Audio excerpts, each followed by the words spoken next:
Teman-teman, sebelum saya memulai, beberapa teman-teman Power Team juga mungkin ada yang baru di Akademi malam ini. Selamat datang, saya ucapkan salam kenal, saya Kenzi dari Batam.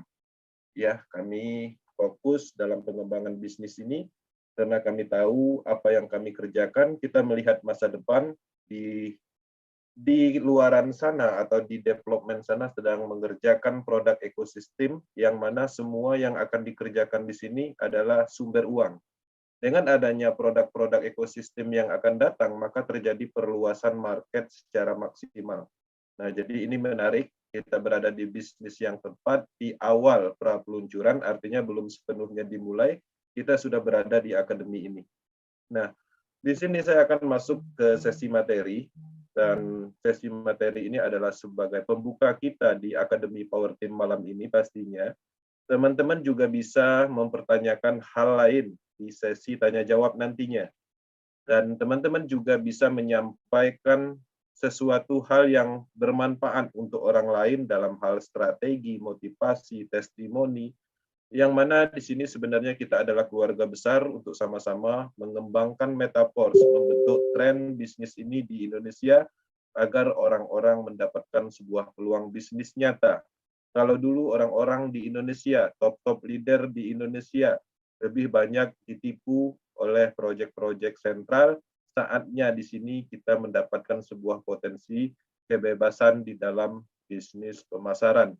Desentralisasi adalah kebebasan dan kita mendapatkan itu di Metaverse. Oke, teman-teman, saya akan masuk ke sesi materi. Di sini saya akan menyampaikan sesuai dengan slide yang sudah kita susun. Oke. Oke, monitor Pak Deris. Siap, bagus, sudah. Sip. Oke, sebelum saya masuk ke sesi materi, izin saya akan matikan semua suara agar informasi bisa diterima dengan baik.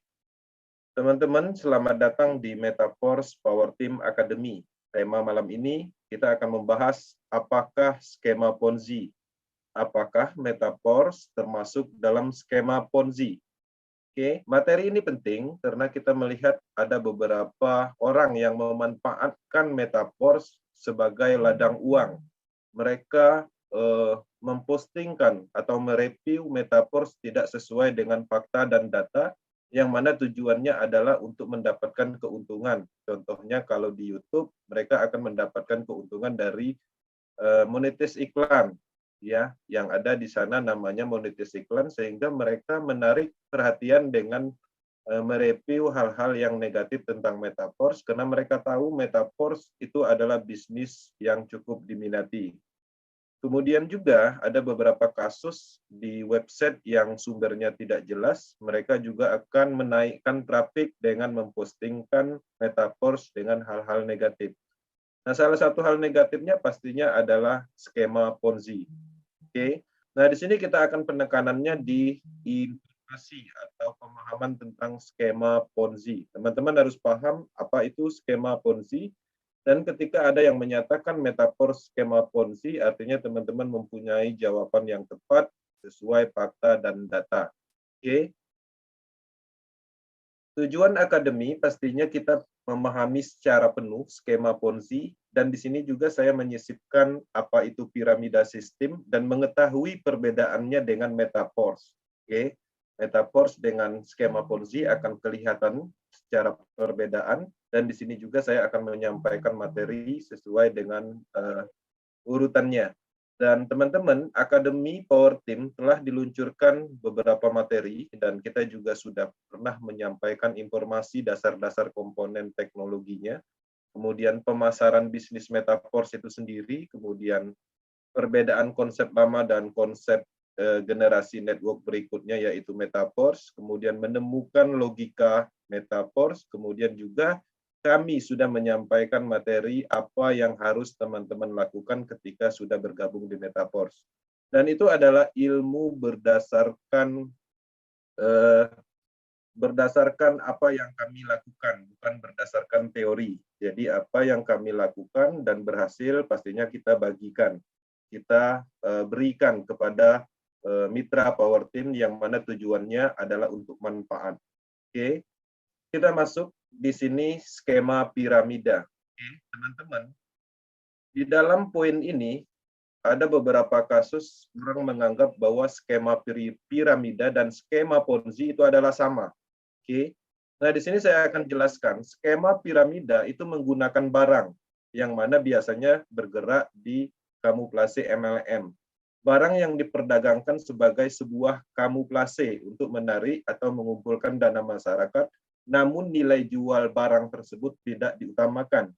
Ya, salah satu contohnya itu adalah kurangnya kualitas dari barang tersebut, tapi secara persentase kualitasnya di markup, ya, tidak sesuai dengan aslinya.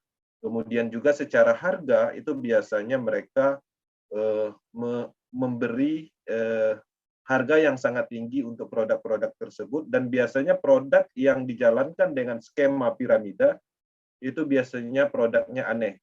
Artinya orang yang dalam kategori tidak mengetahui produk tersebut, baik itu fungsional atau sejarahnya atau bahan bakunya, yang pada umumnya adalah tujuannya agar mereka bisa memarkup semua potensi atau fungsionalnya, kualitasnya.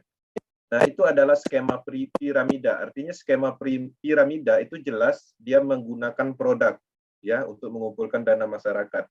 Nah, di sini ada satu konsep lagi namanya skema Ponzi. Ini menggunakan keuntungan dari investasi sebagai sebuah kamuflase untuk menarik atau mengumpul dana masyarakat, namun nilai jual barang atau investasi tersebut tidak diutamakan.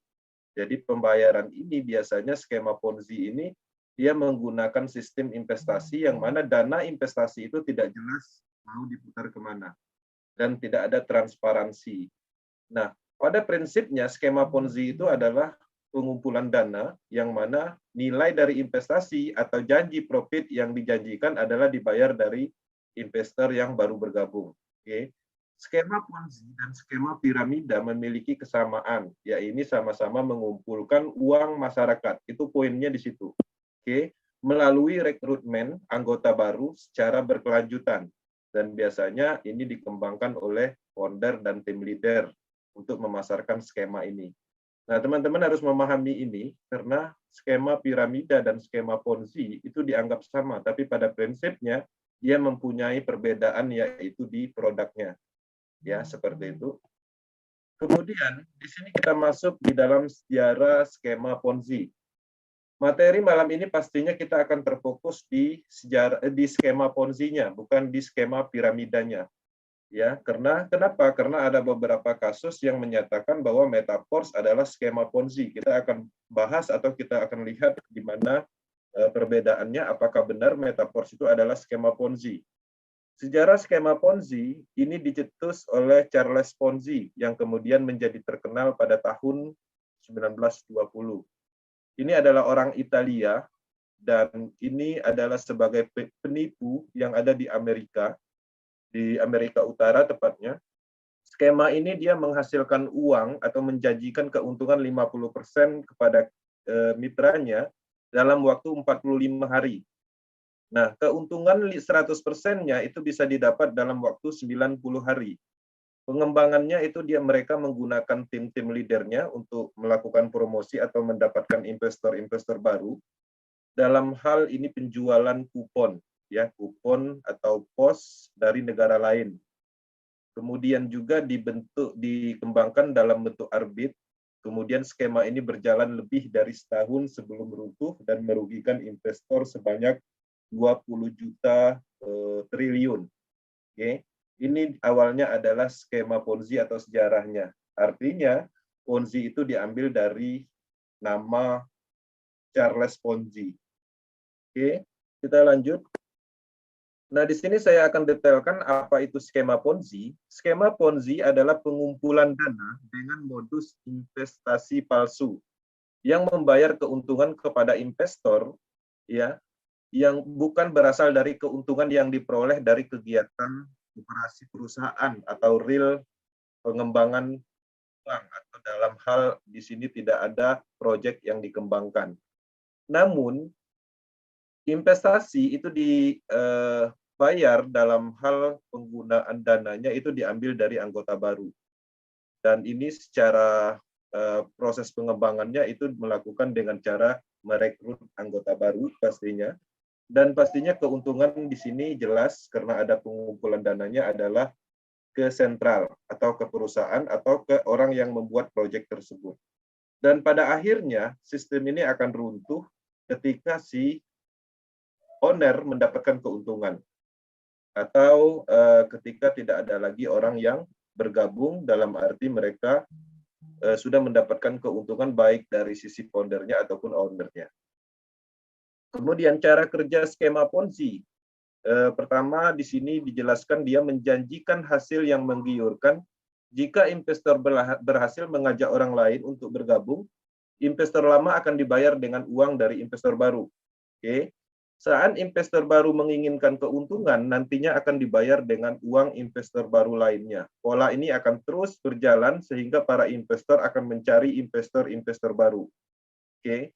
Skema ini akan hancur pastinya, yang membuat sistem ini sudah mendapatkan keuntungan. Ketika owner sudah mendapatkan target keuntungan, biasanya bisnis ini akan berhenti. Atau mungkin sudah tidak ada lagi investor yang bergabung, maka sistem ini akan berhenti. Nah, uniknya investasi skema Ponzi ini biasanya bermain atau menggunakan legalitas yang bisa meyakinkan investor atau masyarakat. Mereka menjual nama-nama besar sebagai endorse, kemudian menggunakan legalitas perusahaan ternama yang perusahaan tersebut sebenarnya udah pilot. Kemudian sistem pengolahannya itu terbungkus rapi, biasanya terlihat penjualan atau secara visualnya mereka mengadakan pertemuan-pertemuan yang high class seperti di perhotelan dan lain-lain. Oke. Nah, pengembangan bisnis investasi atau skema Ponzi itu biasanya bergerak di saham, ya. Kemudian perhotelan, robot trading, kripto, perkebunan, dalam hal arisan misalnya donasi dan lain-lain. Nah, jadi teman-teman, skema Ponzi ini sudah sering terjadi di Indonesia dan kita pun pernah mengalaminya dan pernah memahaminya. Dalam hal bahkan kita pernah menjadi korban. Oke. Nah, di sini saya akan jelaskan bahwa ada tanda-tanda skema Ponzi yang mana di sini ada beberapa poin secara garis besar. Pertama, skema Ponzi ini pastinya menjanjikan profit yang tinggi, ya, dan resiko yang rendah, dan biasanya mereka menjual mimpi. Ya, misalnya tidur dapat duit seperti itu. Kemudian beberapa impian yang biasanya dijanjikan atau diimpikan supaya orang bisa memasukkan dana atau orang tergoda untuk masuk ke plan investasi skema Ponzi. Biasanya juga profitnya tidak sesuai dengan standar perbankan atau pakar ekonomi analisis. Jadi biasanya skema ini berjalan di atas rata-rata investasi yang sifatnya legalitasnya jelas. Kemudian juga strategi investasi ini itu biasanya dirahasiakan dalam hal putaran dananya dan dijelaskan dengan pola yang sangat rumit. Oke. Kemudian tidak diberikan akses untuk melihat dokumen investasinya, serta arus penggunaan dana historikalnya itu juga tidak transparan. Kemudian di sini juga ketika pengembangan bisnis Ponzi ini, pada akhirnya teman-teman akan sulit menarik dana dan pastinya di sini ada proses yang namanya withdraw. Pengumpulan dana itu juga ada di skema ini, pastinya itu adalah ciri-ciri atau tanda-tandanya, dan pengumpulan dana itu sendiri itu masuknya ke rekening terpusat atau sentral. Dengan pola pengembangan yaitu menggunakan pemasaran MLM, biasanya menggunakan sistem binari atau matahari. Oke. Nah, di sini ada contoh kasus skema Ponzi terbesar dalam sejarah. Di sini ada Bernard Madoff, legenda skema Ponzi terbesar dalam sejarah Amerika Serikat. Oke, kita lihat ciri-cirinya bahwa skema Ponzi yang dijalankan oleh Bernard Madoff ini, dia menggunakan skema Ponzi yang dilakukan dengan mengambil uang investasi dari investor lalu diberikan kepada investor lain. Polanya seperti itu. Dia juga mencari dana milik investor dan ribuan investor dari perusahaan-perusahaan termasuk badan amal. Dan ini mengumpulkan dana sebesar 7 miliar USD atau sekitar 100 triliun. Nah, ini adalah sejarah di dalam skema Ponzi terbesar di dunia. Nah, teman-teman bisa melihat bahwa ada komponen penting, artinya di sini jelas ada pengumpulan dananya dan menguntungkan si Banner Madoff ini. Dan Banner Madoff ini juga mempunyai banyak kekayaan, baik itu villa mewah dan kapal pesiar dari hasil pengembangan Ponzi-nya. Oke. Kemudian ada contoh kasus skema Ponzi yang ada di Indonesia dan ini berasal dari Rusia juga dan ini sangat berkembang pada eranya di Indonesia, yaitu MM Global, ya, manusia membantu manusia. Nah, ini dikembangkan oleh Maprodi yang merupakan pengembang investasi dengan sistem donasi menggunakan skema piramida mirip sistem yang dipakai oleh bisnis multilevel marketing. Nah, di sini juga pastinya ada profit 30%, yang mana profit itu akan dibayarkan secara sistem PHGH. Oke. Si Maprodi hanya membuat suatu sistem untuk perintah transfer PHGH atau bantu-membantu. Nah, tapi di sisi lain, sentral data atau pengaturan program itu bisa dilakukan oleh Maprodi, sehingga dia mempunyai banyak dia mempunyai banyak nomor rekening dan semua program diarahkan di rekeningnya sehingga dia mendapatkan keuntungan maksimal dalam hal memainkan program dari sistem yang dia buat. Nah, kita bisa melihat artinya di sini juga ada pengumpulan dana yang memungkinkan programnya diatur oleh Maprodi atau orang yang mempunyai proyek. Ini adalah skema yang cukup booming pada waktu itu dan mungkin di antara mitra kita ada yang mendapatkan atau mengikuti program ini dan pasti paham apa itu MM, ya, MM Global. Kemudian di sini juga saya menyampaikan contoh kasus skema Ponzi Dream for Freedom dan ini baru-baru dan beberapa tahun yang lalu. Sistem ini menghimpun dana masyarakat hingga 3, triliun rupiah dengan sistemnya donasi sama seperti MM Global. Dengan menjanjikan bonus sponsor, bonus pasangan, bonus kedalaman level. Ya. Owner yang punya proyek mendapatkan keuntungan di sini mendapatkan keuntungan dari PIN aktivasi. Oke, karena dia adalah sistem donasi sehingga tidak ada pengumpulan dana langsung, hanya memerintahkan proses transfer. Tapi di sisi lain kita bisa melihat sistem ini sentral dan gampang dikendalikan atau diperintahkan atau dirubah programnya. Sehingga Dream for Freedom ini juga mempunyai beberapa kali ganti plan, ya, dan pada akhirnya membuat nama atau menggantikan namanya Nesia. Dan di sini juga ada pendapatan dan keuntungan dari penjualan PIN yang mana itu adalah pengumpulan dana. Oke. Kemudian apalagi di sini juga ada contoh kasus skema Ponzi yaitu PGMC. Skema ini adalah skema yang menawarkan investasi emas keuntungan yang mana mereka menyebutnya dividen. Ya, pembayarannya itu 10-20% per bulan. Perusahaan investasi dengan menerapkan skema yang beroperasi di Indonesia menerapkan skema mining, ya. Kemudian juga di sini mereka trading dalam hal emas. Nah, setiap para investor selalu dilakukan pertemuan di hotel-hotel berbintang dan banyak sekali masyarakat yang ikut pada saat itu dan menjadi korban. Oke. Kemudian kita lanjut. Nah, dari kesimpulan di atas kita bisa melihat bahwa apa yang kita sampaikan, apa itu Ponzi, artinya jelas Ponzi itu bergerak di investasi dan menjanjikan profit dan beberapa contoh kasus yang mungkin teman-teman juga mengenal dari proyek-proyek tersebut. Dari penjelasan dan contoh di atas tidak ditemukan beberapa poin penting, ditemukan beberapa poin penting. Pertama, pengumpulan dana. Yang kedua, kontrol sistem server datanya terpusat. Yang ketiga, tidak transparan. Yang keempat, investasi dan janji profit.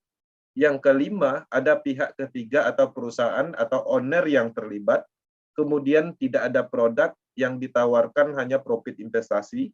Kemudian pastinya konsep itu adalah perencanaan penipuan. Oke. Kemudian kita lanjut di sini.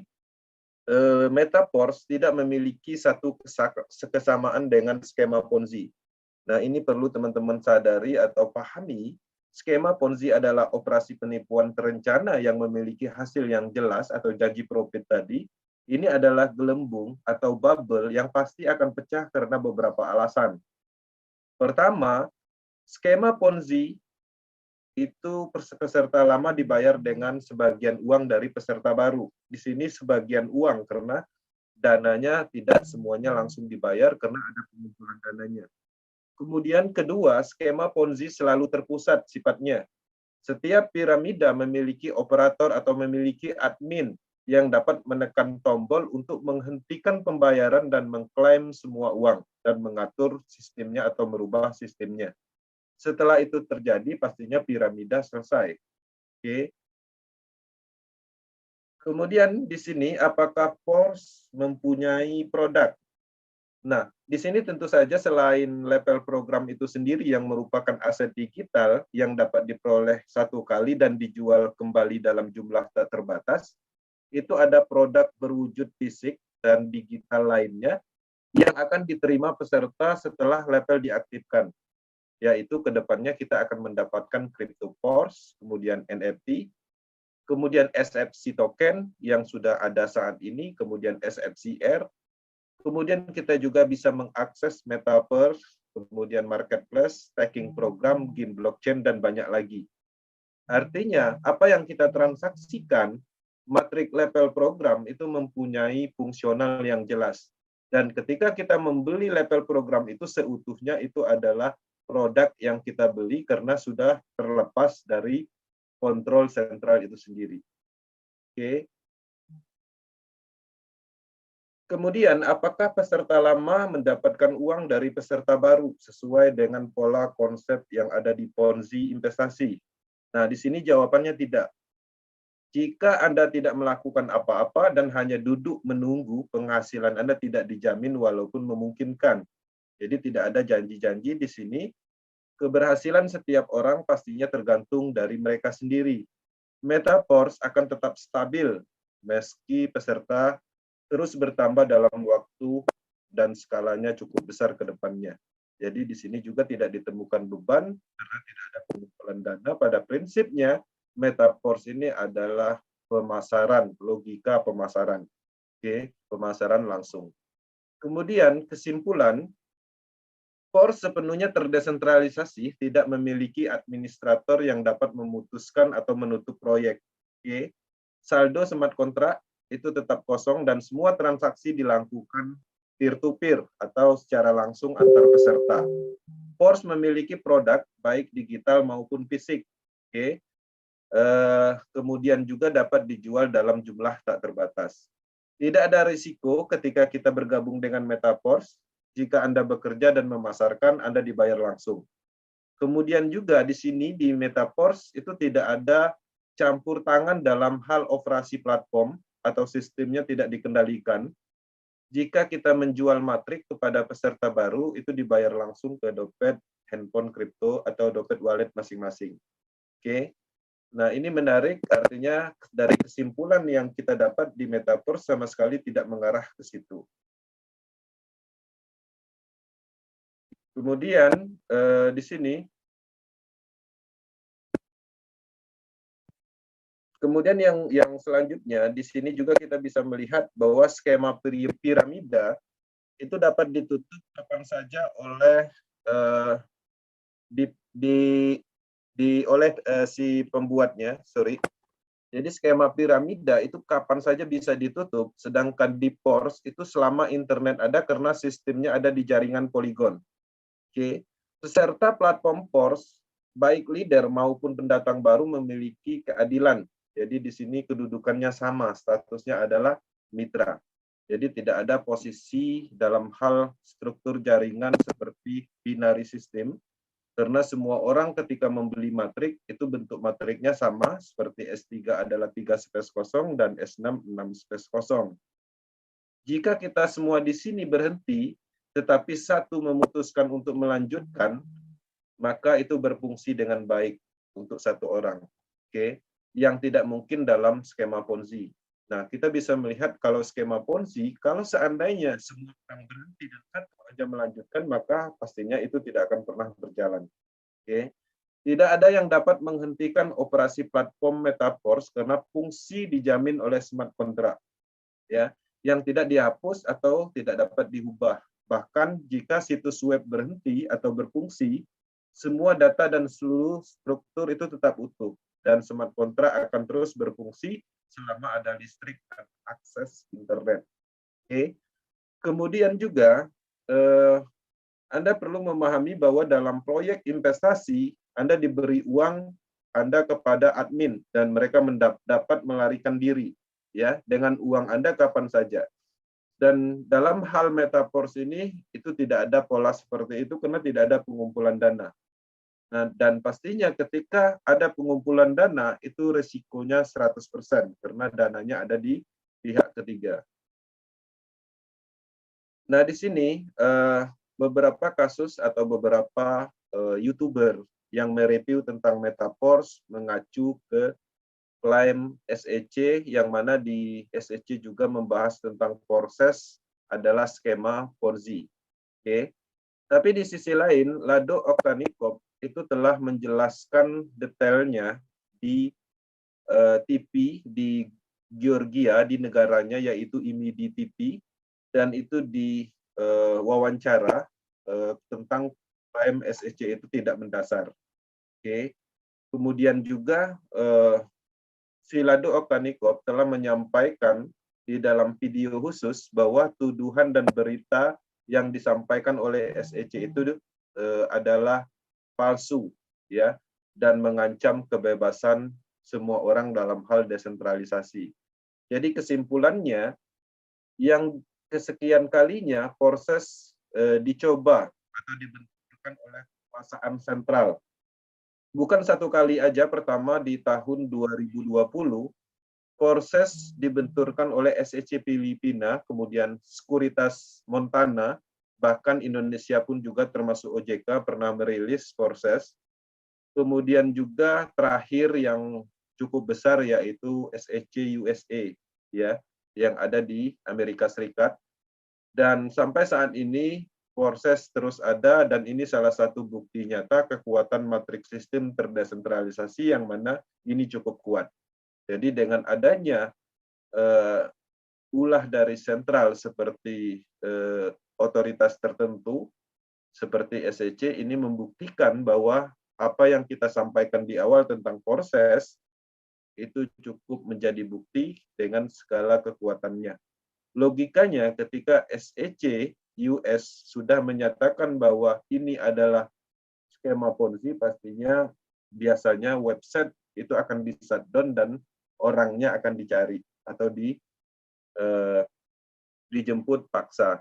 Nah, dalam hal kasus SEC, Lado Oktanikov telah merespon apa yang dituduhkan oleh SEC dan mereka menjelaskan secara detail sebanyak beberapa halaman, tapi sampai saat ini SEC itu tidak menjawab. Nah, kasus ini adalah kasusnya proses dan tidak ada hubungannya dengan metaverse. Tapi di sisi lain, karena Lado sebelumnya adalah pengembang dari proses, maka dia mengklarifikasi matriks sistem yang ada di proses itu tidak mengandung unsur Ponzi. SEC juga melawan Ripple, itu yang teman-teman perlu ketahui. Jadi di dalam pengembangan bisnis desentralisasi pastinya benturannya adalah ke sentral, ya. Binance juga, ya. Proses dan SEC juga melawan semua proyek cryptocurrency yang sukses dan mereka akan mencoba dalam hal desentralisasi untuk sentral supaya mereka mendapatkan keuntungan. Oke. Pernyataan SEC tentang proses itu adalah skema Ponzi, itu adalah bohong dan fitnah dan Lado bisa membuktikannya. SEC menyesatkan dan mengklaim bahwa ada investor di dalam proses dan ada investasi, ada pengumpulan dana sebesar 300 juta dolar. Tapi pada prinsipnya di proses itu tidak ada pengumpulan dana. Oke. Baik di masa lalu dan proyek saat ini, Lado membuat anti piramida. Itu yang teman-teman perlu ketahui. yang telah dibuktikan berkali-kali tidak seperti SEC, yang mana selama ini terus mengganggu proyek-proyek desentralisasi karena mereka tidak mendapatkan manfaat. Oke. Nah, di sisi lain, di sini kita melihat SEC tidak peduli dengan penipuan banyaknya skema-skema piramida yang ada di dunia ini. Mereka malah mereka malah menargetkan perusahaan-perusahaan besar yang bergerak jauh dari Ponzi, yang mana proyek-proyek desentralisasi. Nah, menariknya di Akademi Porses, di akademinya Metaforce, kita juga mengajari tentang Ponzi. Kita juga mengajari bagaimana cara menghindari skema-skema Ponzi. Bahwa kita bisa melihat bahwa Porses, Metaforce sebenarnya tindakannya lebih nyata dalam hal memberantas Ponzi. Oke. Nah, di dalam video di atas itu adalah pembahasan Porses dan SEC US yang tidak ada kaitannya dengan Metaforce. Tapi dalam video tersebut juga ikut menyampaikan tentang proyek Metaforce yang ada di IMIDI TV, yang mana kita melihat itu adalah cara promosi yang luar biasa untuk pengembangan Metaforce. Nah, jadi ini menarik ketika Porses disentuh atau diganggu oleh SEC, Lado Oktanikov juga melawan dengan pembuktian data, dan sampai saat ini SEC tidak membalas, seperti sama kasus SEC Montana pada saat itu pernah merilis bahwa Porses itu Ponzi, dan sampai saat ini tidak ada respon sama sekali ketika dibalas oleh Lado Oktanikov by data. Oke. Nah, poin penting tentang vonis seseorang atau otoritas tertentu untuk Metaforce, bahwa mereka biasanya menyatakan Metaforce adalah skema Ponzi. Teman-teman harus siap dengan kondisi seperti itu, artinya pemahaman kita tentang Ponzi pastinya lebih maksimal, kemudian kita juga tahu apa itu Metaforce secara detail. Ketika teman-teman menemukan vonis tentang Metaforce adalah skema Ponzi, itu ada beberapa kemungkinan. Pertama, jika teman-teman menemukan channel YouTube yang membahas tentang Metaforce adalah Ponzi, manfaat besarnya Metaforce, mereka memanfaatkan besarnya Metaforce untuk mendapatkan view, agar mendapatkan uang dari monetis iklan. Itu pasti. Kita bisa melihat beberapa review video yang mana mereka adalah YouTuber, dan pada penjelasan mereka menjelaskan bahwa Metaforce adalah investasi. Mereka menjelaskan atau membandingkan Metaforce dengan proyek-proyek Ponzi sebelumnya, yang mana proyek sebelumnya itu adalah proyek investasi, yang mana ada pengumpulan dananya. Nah, jadi apa yang mereka sampaikan itu sama sekali tidak beralasan dan tidak sesuai dengan fakta dan data, yang mana kita pahami Metaforce tidak ada pengumpulan dananya. Metaforce bukan investasi. Oke, Metaforce adalah bisnis pemasaran sah. Kemudian yang kedua, orang tersebut itu biasanya tidak mengerti tentang Ponzi dan sistem serta teknologi yang ada di Metaforce. Itu biasanya orang akan memvonis, artinya mereka hanya menyampaikan kalimat kosong, dan bahkan mereka tidak mengerti apa itu Ponzi. Kemudian yang ketiga, orang tersebut mengalami trauma masa lalu karena proyek Ponzi, sehingga menganggap peluang yang ada adalah scam dan penipuan. Jadi mereka menyamaratakan karena masa lalunya, pernah mereka mengikuti Ponzi dan merugi, dan pada akhirnya ada sebuah peluang generasi bisnis berikutnya seperti Metaforce dengan segala kekuatan teknologinya, mereka anggap itu sama. Oke. Yang keempat, itu biasanya orang tersebut sengaja memberikan informasi yang salah karena mereka tidak ingin kita sukses.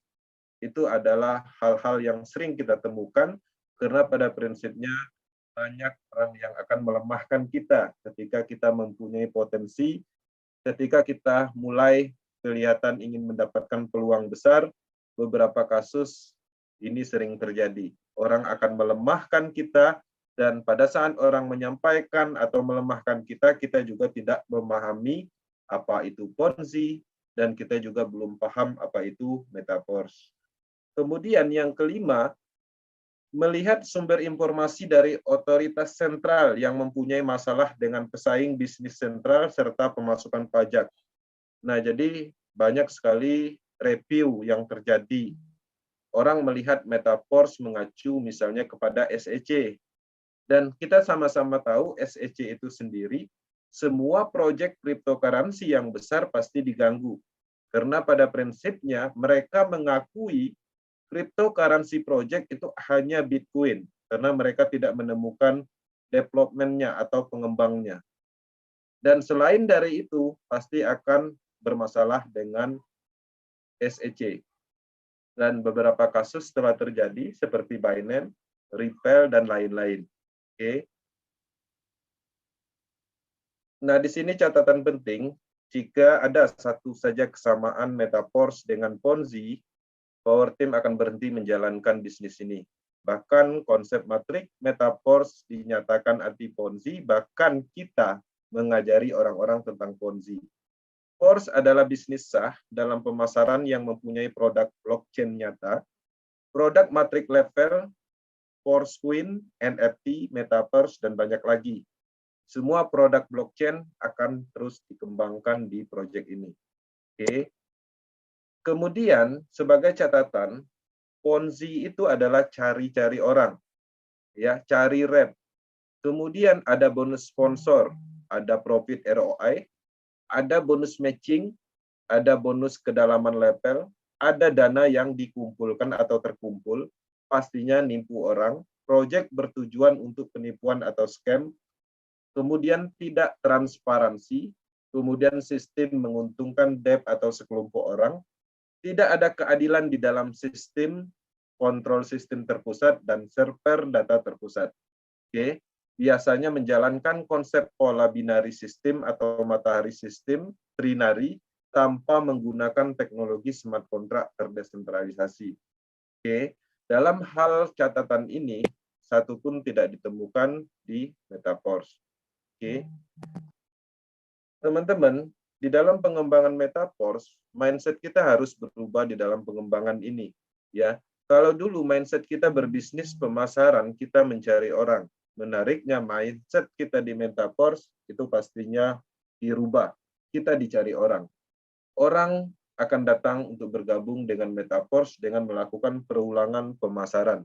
Salah satu bukti implementasi nyata 187, hampir 200 di proses BUSD dan Metaverse, semua mitra langsung Power Team satupun tidak pernah kita hubungi atau kita ajak, yang mana semua orang yang mencari untuk bergabung dengan sendirinya. Itu adalah salah satu bukti nyata bahwa nilai dari Metaverse itu cukup tinggi secara market. Artinya kita tidak perlu sebenarnya ngotot dalam hal mencari orang seperti pengembangan pada umumnya, tapi di sini kita mengaktifkan ilmu pemasaran, karena produk ini nyata, bisnis ini nyata, maka dengan sendirinya orang akan datang. Teman-teman, lakukan bisnis pemasaran ini setiap hari dengan penerapan komitmen dan konsisten serta fokus, karena satu-satunya bisnis yang bisa melakukan penerapan komitmen dan konsisten hanya ada di Metaverse, karena Rado Aktanikop hanya membuat sistem, membuat logika pemasaran yang diimplementasikan dalam proyek matriks sistem yang tertanam di jaringan Polygon. Pada prinsipnya kita hanya membeli program dan produk tersebut, dan itu berlaku untuk umum, artinya semua orang bisa mendapatkan itu tanpa ada campur tangan seseorang, tanpa ada campur tangan Rado Oktanikop itu sendiri, karena sistemnya sudah berada di smart contract jaringan Polygon. Oke, teman-teman, ya, jadi materi malam ini tentang pembahasan Ponzi sudah kita sampaikan, dan pastinya ini ada hubungannya dengan pengembangan-pengembangan yang ada di Indonesia. Teman-teman mungkin banyak dibenturkan dengan pemahaman-pemahaman yang salah, ya, ponis-ponis yang tidak sesuai dengan fakta dan data. Harapannya dengan adanya materi malam ini, teman-teman bisa memahami bahwa Ponzi itu adalah skema investasi yang dijalankan untuk menipu, dan pastinya ada pengumpulan dananya, ada ownernya, ada individu yang diuntungkan. Nah, di Metaverse, teman-teman bisa memahami sendiri, tidak ada satu ciri-ciri seperti Ponzi pada umumnya, dan ini menarik, dan bisnis ini akan terus berlanjut di dalam pengembangan di Indonesia. Power Team Indonesia akan selalu mendukung perkembangan Metaforce secara umum di Indonesia untuk penciptaan peluang, dan Metaforce Power Team Indonesia banyak sekali tim leader yang bisa ditemukan dengan pemahaman maksimal tentang proyek ini. Kita juga punya channel YouTube untuk pendalaman materi atau akademi-akademi tentang Metaforce. Kita juga ada edukasi di WhatsApp group, Telegram group, Facebook group, dan banyak lagi sumber informasi yang kita buat, yang mana tujuannya adalah untuk penciptaan peluang baru di Indonesia. Oke, terima kasih atas perhatiannya, dan itu adalah materi yang kita sampaikan spesial malam ini. Lebih dan kurang saya mohon maaf, semoga bermanfaat dan membantu dalam hal mengklarifikasi tentang penemuan-penemuan yang ada di lapangan. Dan setelah ini kita ada sesi tanya jawab, teman-teman bebas melakukan tanya jawab atau apapun yang ingin diceritakan. Dan saya akhiri, saya kembalikan ke moderator untuk sesi berikutnya. Terima kasih.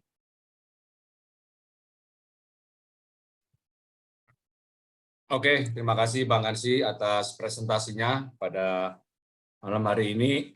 Kita membahas soal ponzi dan piramid, anti piramid ya. Jadi sekilas banyak orang menganggap apa yang sedang kita kerjakan ini adalah ponzi ataupun piramid. Namun dengan data, dengan perbandingan, dengan komparasi dari yang tadi disampaikan Bang Ansy, harusnya kita pelan-pelan mulai bisa membedakan, dan kita harusnya bisa menjawab apa yang persepsi salah tentang ponzi atau piramid yang sedang kita kerjakan, ciri-cirinya, dan tadi saya sampaikan juga secara broadcast untuk bisa men-capture presentasi Bang Ansy. Nanti akan kita berikan file PDF-nya untuk bisa dipelajari dan dipahami, untuk dibagikan ke siapapun yang menyudutkan atau menuduh bahwa Metaforce adalah bisnis ponzi atau piramid. Pada dasarnya memang dimanapun bisnis pasti membutuhkan orang. Tidak ada bisnis di dunia ini yang tidak membutuhkan orang. Ketika kita membutuhkan orang dengan cara menyampaikan, banyak orang menganggap kesannya seperti kita bisnis ajak mengajak ya, atau bisnis mempengaruhi. Padahal banyak sekali pekerjaan kita yang pada prinsipnya juga pasti akan mengajak orang atau mempengaruhi orang untuk membeli produk kita, atau kita bekerja pada orang untuk mendapatkan penghasilan. Oke, Bapak Ibu sekalian, silakan dari yang ada yang bertanya atau mungkin bercerita tentang pengalamannya sebelum di Force atau Forsas, yang punya pengalaman, baik pengalaman yang menyenangkan atau tidak menyenangkan tentang bisnis sejenis ponzi atau bisa dikatakan bisnis piramid atau ponzi. Silakan kita sharing di sini, tidak apa-apa. Karena mungkin ada yang masih malu bahwa Bapak Ibu sekalian memang dulu pernah menjalankan ponzi ataupun piramid, namun dengan bertemunya dengan Force pastinya lebih membukakan mata pikiran Bapak Ibu sekalian tentang ternyata memang tidak sama apa antara yang kita sedang kerjakan dengan bisnis sebelumnya. Saya yakin dari sebagian besar dari teman-teman di sini sudah pernah menjalankan bisnis network marketing yang ujung-ujungnya itu adalah scam, karena memang dasar dari bisnis yang diciptakan itu adalah ponzi atau piramid. Silakan Bapak Ibu sekalian bercerita, tidak apa-apa, berbagi cerita supaya kita di sini sama-sama satu frekuensi, satu rasa atau satu pengalaman. Tidak hanya Bapak Ibu sekalian, Bang Ansy itu rajanya network marketing yang dulu-dulunya juga sama ponzi, tetapi dengan bertemunya dengan Force, akhirnya mempunyai sebuah kesimpulan besar bahwa ini yang dicari selama ini. Karena jiwa kita adalah network marketing, bisnis ini adalah disampaikan dengan orang lain. Oleh karena itu, pastinya Force ini adalah pilihan terakhir dan terbaik saat ini yang perlu kita pertahankan, perlu kita perjuangkan, dan perlu kita sampaikan ke siapapun, baik yang pernah menjalankan Ponzi atau tidak, sampaikan saja. Siapa tahu mereka-mereka itu juga sebetulnya sedang mencari bisnis network marketing yang tidak Ponzi, bisnis marketing yang tidak piramid ya. Nah, Force itu adalah jawabannya. Oke, Bapak Ibu sekalian, sudah saya buka mic-nya, silakan bertanya atau bercerita tentang pengalamannya di sini. Bercerita aja seperti eh, eh, yang lainnya supaya kita tahu nih latar belakang masing-masing. Atau mungkin ada yang juga menjalankan multi level yang sebetulnya produknya hanya sebuah kedok, multi level tapi produknya hanya sebuah, ya tadi seperti kedok saja, tapi sebetulnya penekanannya bukan di produk, tapi penekanannya di sistem rekrut-merekrut ya, ajak-mengajak dengan bonus yang lebih besar daripada menjual produknya, tapi bonusnya lebih besar dari merekrut daripada bonus dari produknya. Ini juga ciri-ciri Ponzi juga. Oke, silakan. Saya, Pak De. Ya, silakan Pak Wasito kalau mau bertanya Ya, atau bercerita. saya cuma ingin kejelasan aja. Scam itu artinya tutup, bubar, stop, berhenti, atau apa, Pak? Itu aja. Oke, Pak Wasito. Oke. Coba kalau Pak Wasito sekarang sedang memegang handphone, buka di Google Translate, kata-kata scam atau SCAM itu artinya penipuan. Bapak ketik sekarang di HP, ketik aja di Google itu. Jadi kalimat scam itu sebetulnya artinya adalah penipuan. Scam adalah, ini saya bacakan ya. Jadi scam itu adalah trik kepercayaan, adalah upaya untuk melakukan penipuan setelah mendapatkan kepercayaan korban terlebih dahulu. Jadi penipuan yang terencana. Penipuan yang terencana dengan waktu, dengan nilai yang sudah ditetapkan oleh pembuat dari program itu ya.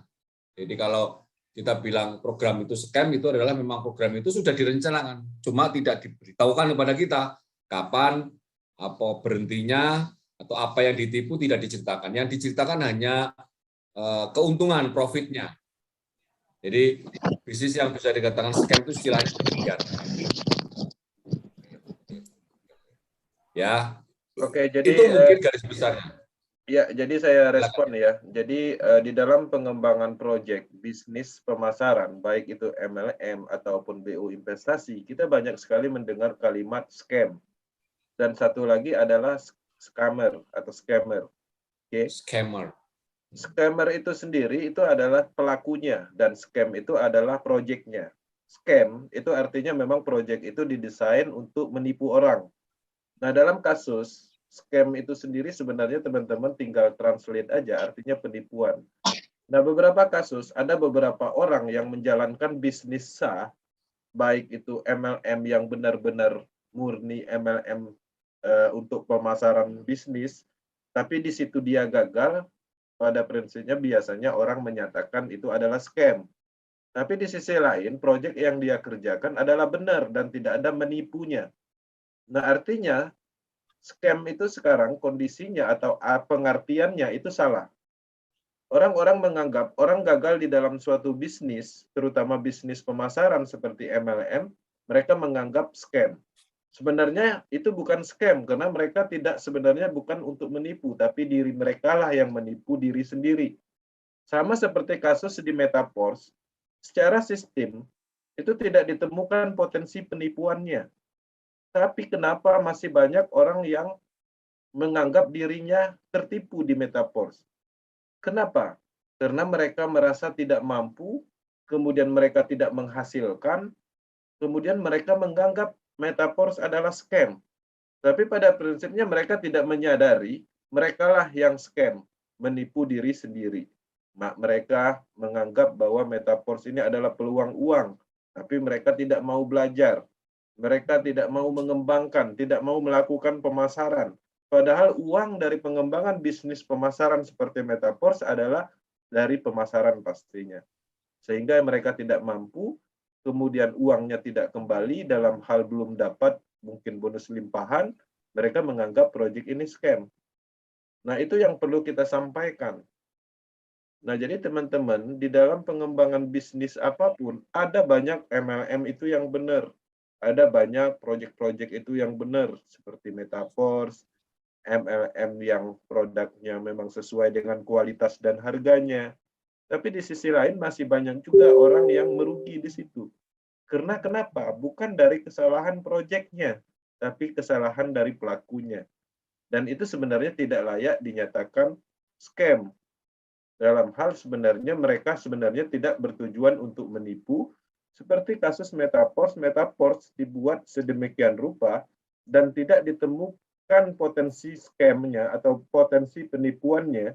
Teman-teman harus tahu, penipuan itu terjadi karena beberapa faktor.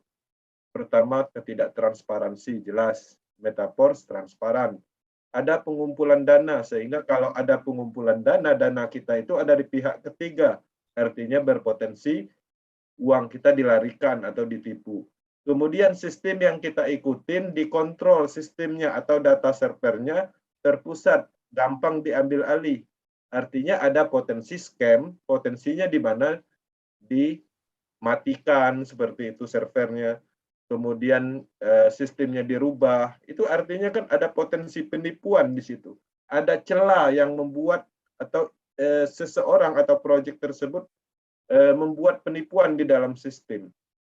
Nah, di Metaforce, celahnya di mana? Penipuannya di mana? Dia transparan, dana tidak ada terkumpul, sistemnya tidak bisa dimatikan, tidak bisa disetting-setting.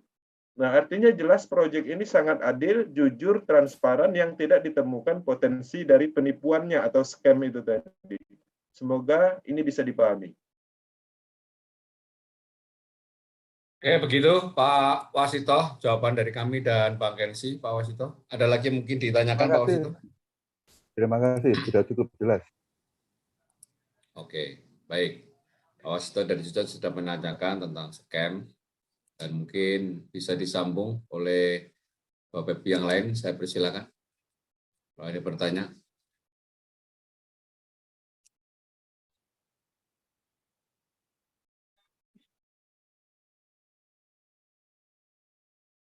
Halo, karena suara nih kalau ditanya itu nggak ada suara nih. Tadi pas awal-awal koya rame. Halo, selamat malam. Halo. Jam segini tidur. Hadir. Tidur. Selamat malam semuanya. Hadir. Pak Aris. Ya, semuanya selamat malam. Jangan tidur toh ya, belum mulai. Ini kopi aja masih banyak ini. Makan aja belum kok udah tidur. Tidur. Untung wifi saya bisa. Untung wifi saya bisa, Pak D. Masalahnya di wifi sampean kan, bukan di. Iya. Saya baru sampai Pak D, baru sampai. Makanya kan